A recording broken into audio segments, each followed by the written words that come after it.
imbere ya byose twagira tubanze dushimira Imana yo rugira byose yadushoboje dushika ngaha amahoro, tubanze tuyikomera amashyi menshi cyane.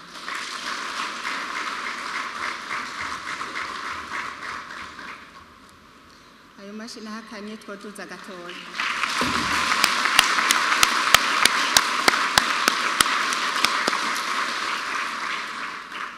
Murakoze cyane.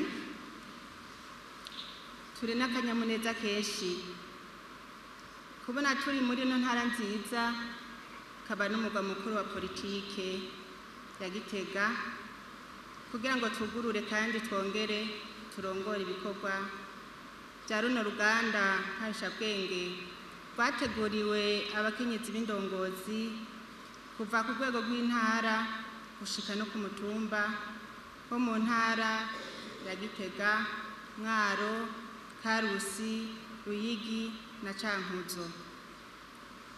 Tukaba tubahaye ikaze mwebwe mwese mwateteka bino bikorwa, nimubihererwe umugisha uva ku Mana. Uru ruganda rwatunganijwe hisunze icivugo kivuga ngo guterera mu iterambere ry'igihugu biciye mu guteza imbere umukenyezi no kwitwararika amagara meza y'abavyeyi n'ibibondo. Icivugo catowe hageze kuko mu gihe intererano y'abakenyezi itobirimwo vyogorana kugira ngo igihugu cacu gishike kuri iryo hangiro. Banyakubahwa mwese mwateteka runo rubanza, bakenyezi murongo y'abandi. Uru ruganda nkarishabwenge ku bakenyezi b'indongozi kuva ku rwego rw'intara gushika ku rwego rw'umutumba, ni uruganda rwiyumviriwe inyuma y'ihuriro kaminuza ry'abakenyezi b'imboneza ku rwego rwo hejuru ryabereye kw'ihoteli Club de Lac Tanganyika mu gisagara ca Bujumbura ku wa 4 Nyakanga umwaka w'2020. Twariwumviye tuti reka dushikire n'abandi gushika no ku mutumba. Tumaze kuvyihweza twabonye rero ko vyoba vyiza ko twobandanya ivyo bikorwa mu ntara zose zigize igihugu cacu. Mwege rero muri ngaha mugize gatatu, hasigaye abandi tuzokoranya tubabwira ibyo twaje kubigisha uno munsi kugira ngo bose n'abatashikiriwe bakwigwe. Mwege muze mutubere imboneza mu kwigisha abandi mwaserukiye hariya ku mitumba aho mukorera n'ahandi. Aya mahuriro rero ategurwa mu ntumbero y'ibikorwa bitegekanywa n'ishirahamwe ry'abakenyezi bubakanye n'abakuru b'ibihugu muri Afrika ryitwa OPEDAD, dusanzwe duhagarariye ngaha mu gihugu cacu c'u Burundi. Imbere yo kuduga kw'ijambo twagira dufate kano kanya kugira dukeze mwebwe mwese bakenyezi mwizewe mu mabanga atandukanye y'igihugu cacu c'u Burundi. Tubifurije kuroranirwa muri ayo mabanga, muzoyarangurane ubwira n'umwete, namwe robore kwiha iteka, mwongere muhe iteka abakenyezi bose bo mu gihugu cacu c'u Burundi, na cane cane muhe iteka leta nkozi, leta mvyeyi yabizeye. Banyakubahwa mwese mwateteka runo rubanza, bakenyezi murongo y'abandi, mudukundire tubanze twibukanye intambamyi zari zibangamiye umukenyezi muri kahise, aho yafatwa nko gukora ibikorwa byo muhira gusa, kuvyara, kurera abana. Byongeye umukenyezi yarahohoterwa mu buryo butandukanye n'uwo bubakanye, mu gukubitwa, mu gukumirwa muri bina biriya, na cane cane aho umukenyezi yirirwa ararima hageze kwimbura uwo bubakanye akabihereza mu isoko, umugore n'abana bagasigara bifumbereje,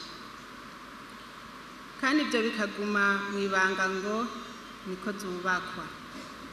Ikibabaje ni uko hariho n'abagabo bagikurikiza iyo ngendo igayitse ituma umukenyezi adatera imbere ngo ateze imbere umuryango wiwe, reka mbere ngo ateze imbere n'igihugu cy'u Burundi. Twibukanye ko Imana yahaye ubwenge umugabo ko yabuhaye umukenyezi. Umukenyezi afise ubwenge n'ubushobozi bwo gukora ibikorwa nka byose umugabo yokora. Kera batubwira ngo nta mukenyezi yubaka inzu, nibazubake. Ubu hasigaye hariho n'abakenyezi b'abayenjeniyeri bize za kaminuza mu vyigwa vy'ubuhinga. Twaratuzi yuko ari ivyigwa biraba abagabo gusa. Muri kino gihe abigeme n'abakenyezi baramaze kwijukira imyuga yahora yiharije abagabo. Abakenyezi n'abigeme basigaye banyonga ibiduga binini binini biseha ibintu n'abantu, ndetse abakenyezi n'abigeme basigaye ari ba rurangiranwa mu nkino zo kwinonora imitsi. Aho hambere hahise abigeme babashira mu bisata bisaba kwiga imyaka mike kugira baheze amashure n'ingoga bace bagenda kubaka izabo hakiri kare. Abakobwa ntibabashira mu mashure abandanya muri kaminuza. Aho turavuga wasanga babarungitse muri ERP, za NIFA, za Ikoso, izo wumva ko ariyo mashure y'abigeme gusa.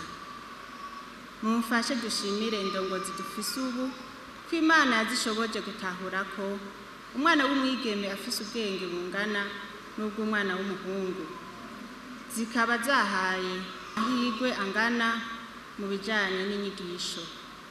Ibitigiri by'abigeme mu mashure shingiro bikaba vyababanwa n'ivy'abahungu.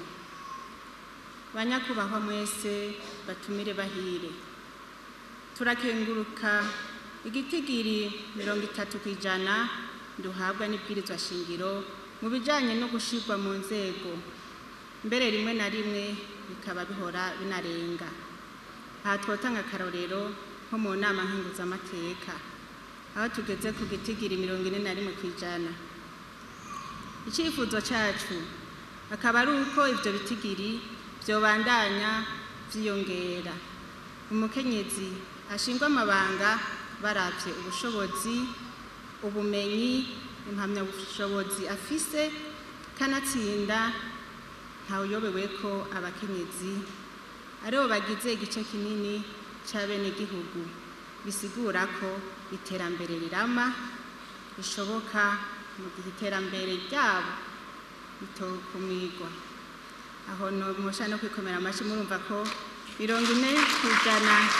irenga abakenyezi two turatera intambwe. Banyakubahwa abakenyezi imboneza mwese, iyo turiko turavuga iterambere ry'umukenyezi birajanye neza n'iterambere ry'amagara yiwe n'abiwe. Kukaba nkako uwimbuye ikigega c'amagara ntabura n'ikigega c'amasaka. Yaba abagabo baba abagore nta n'umwe ashobora kwiteza imbere mu gihe amagara yiwe atameze neza. Abantu batera biyongera bidasanzwe uko umwaka utashe. Mu mwaka w'2008 abarundi barenga gato 8 miliyoni. Abahinga babikurikirana na cane cane mu vy'ikwirirana ry'abantu barerekana ko hadafashwe ingingo ziboneka zo kuvyara ku rugero dushobora kuzoba tugeze ku miliyoni 20 mu mwaka w'2050. Abo bantu ni kirenga turavye uko Uburundi bwacu bungana. abantu bariyongera ariko igihugu coco gicaguka. Kugira uwo murindi tugabanye, abo bahinga baraduhanura ko twokwijukira bimwe biboneka uburyo bwo kuvyara ku rugero. Aho rero niho intererano yacu itegerezwa kuboneka nk'abakenyezi b'indongozi, tubicishije mu guhimiriza bene wacu mu kibano, eka mbere naho dukorera imirimo ya misi yose. Harabibaza ko ikibazo cyo kurondoka ku rugero ari ikibazo kiraba abakenyezi gusa. Ni umugenzo mubi dukwiye gusezerera burundu. Ari naco gituma duhamagarira abakenyezi co kimwe n'abagabo babo kwijukira umugambi wo kurondoka ku rugero, kuvyara bake bashobora kurera neza no kwigisha neza. Banyakubahwa bakenyezi b'imboneza mwese, imbere yo gusozera twashaka tubashikirize impanuro twibaza ko zofasha gushika kw'ihangiro ryacu. Mu ntumbero y'uko abakenyezi bafata koko mu minwe ivyerekeye ubuzima bwabo, tubahamagarira gushigikirana, barangwe n'umutima w'urukundo, maze baje hamwe mu makoperative yo kwiteza imbere. Na kare ngo ukuboko kumwe kuriyaga ntikwimara ubugi, kandi ngo kuriyaga ariko ntikwimara ubugi. Tubasabye guhimiriza imiryango mu vyerekeye ingaruka mbi zo kwibaruka ntahekana n'ingaruka nziza zo kuvyara ku rugero. Abakenyezi aho bari hose tubasabye kuba koko za nkingi zamye zikingira imiryango n'igihugu mu kurereranira. Na kare ngo wanka kurerera abandi ukabura ukurerera, kandi ngo umwana si uwumwe. Mwijukire gupimisha imbanyi kubw'ineza y'amagara y'abavyeyi n'ibibondo baba vyibungenzwe, tutibagiye kubandanya wa mugenzo mwiza wo kwibarukira kwa muganga kugira ngo twirinde za ndwara zitandukanye, na cane cane zo mu kigo n'impfu z'ibibondo n'abavyeyi. Dukeneye kubona ingo zifashe neza, ingo z'akarorero, ingo zuzuyemwo akamwemwe, wa mugani ngo niko zubakwa. Tuwusezerere. Tubasabye kandi gufasha bimwe biboneka mu rugamba twatanguye wo kurandurana n'imizi indwara zifatiye ku gufungura nabi. Mufashe mu kurondera abana baba bazigwaye kugira ngo tugarure amagara yabo, kugira bakurikiranwe, bahabwe ingaburo, subirane amagara meza. Muhimirize abakenyezi aho muba gufungura imfungurwa zikwije zirimwo ya miryango yose itatu: ndemamubiri, sanganyangaburo na ntanganguvu. Ni kuri izi mpanuro dutangaje icese ko twuguruye runo ruganda nkarishabwenge rwateguriwe abakenyezi b'indongozi kuva ku ntara gushika ku mutumba mu karere ka hagati n'ubuseruko bw'igihugu, biriko bibera ngaha mu ntara ya Gitega ku mugwa mukuru wa politike. Niharambe Uburundi bwacu, niharambe abakenyezi. Imana ibahezagire.